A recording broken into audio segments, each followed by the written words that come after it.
Saya terakhir ini dari anggota Pak Primus, saya persilakan. Ya, terima kasih pimpinan. Assalamualaikum warahmatullahi wabarakatuh.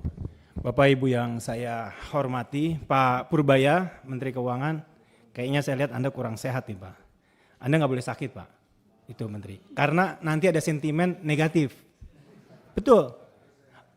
Nauzubillah, saya doakan jangan sampai sakit, apalagi dirawat di rumah sakit. Nanti IHSG kita drop, dolar juga menguat. Kita doakan itu tidak terjadi, jadi Bapak ini harus minum obat. Kalau istirahat nggak ada waktu Pak, Bapak harus kerja. Jadi saya doakan semoga Anda cepat pulih. Baik, saya melihat di halaman 19 ini bahwa ada ketimpangan Pak penerimaan pajak kita, ya khususnya dari komoditas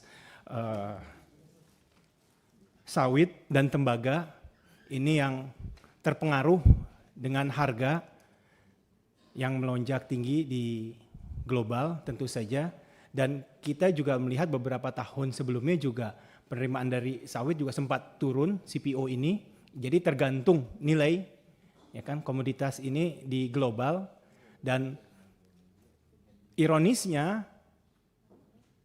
global yang menentukan nilai itu, bukan kita sebagai yang mempunyai produksi terbesar di dunia ini.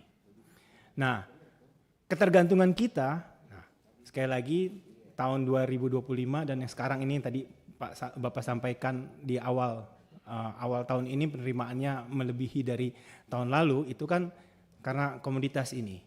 Nah ini bersyukur karena harganya tinggi, sedangkan yang lainnya itu tertekan. Nah apakah Kementerian Keuangan ini punya skema khusus untuk mengatur karena menyikapi hal-hal yang tergantung dengan nilai-nilai yang ditentukan di global sana Pak. Mereka bisa menentukan padahal kita yang punya barang. Nah ini udah tidak fair Pak. Permainan harus dirubah sekarang. Itu yang pertama. Yang kedua Pak, saya punya pendapat pribadi, saya tidak masalah Pak. Pendapatan penerimaan negara itu berkurang. Asalkan rakyat miskinnya juga berkurang. Asalkan masyarakatnya produktivitasnya itu naik Pak.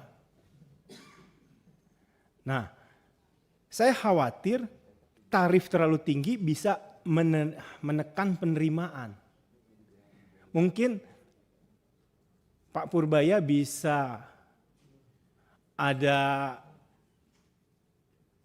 treatment khusus untuk calon-calon yang mau membuka usaha Pak, ya kan, mau ekspansi pabrik, menciptakan lapangan kerja, itu diberikan stimulus supaya pajaknya itu diturunkan. Atau jangan-jangan yang sekarang itu sudah berjalan dikasih special treatment Pak. Karena supaya tidak ada PHK di mana-mana. Ini ada hubungannya Pak. Banyak, ini aspirasi saja, banyak kawan-kawan kami, ya, kawan-kawan saya khususnya, itu yang menanyakan dia takut mau buka usaha. Karena beban yang ada di depannya ini berupa kewajiban membayar pajak ini sudah tinggi. Jadi mereka tidak berani berspekulasi lagi. Akhirnya mantap Pak, makan tabungan lagi. Melihat kondisi yang seperti ini. Nah menurut saya perlu Pak. Bapak kan tahun lalu, ya, bulan Desember itu kan ada persentase yang mau ditinggikan tapi tidak jadi karena berkurangnya penerimaan. Tapi kan yang berkurang penerimaan itu juga uang rakyat juga. Maksud saya adalah mungkin perlu exercise Pak, 1-2 tahun bolehlah pajak itu dikecilkan sehingga para pengusaha, ya, para UMKM ini itu mudah Pak, mempunyai kesempatan dan tidak takut untuk mencoba. Itu Pak. Saya rasa metode seperti ini atau skema seperti ini belum pernah dilakukan. Dan yang terakhir Pak, ini juga penting,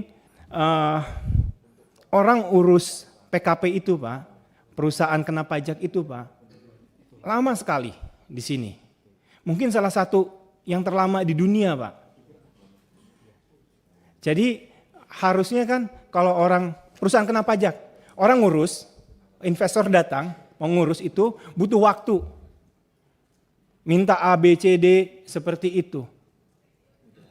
Nah ini harusnya kan dia membuka lapangan pekerjaan. Mungkin itu saja pimpinan. Terima kasih. Assalamualaikum warahmatullahi wabarakatuh. Waalaikumsalam warahmatullahi wabarakatuh.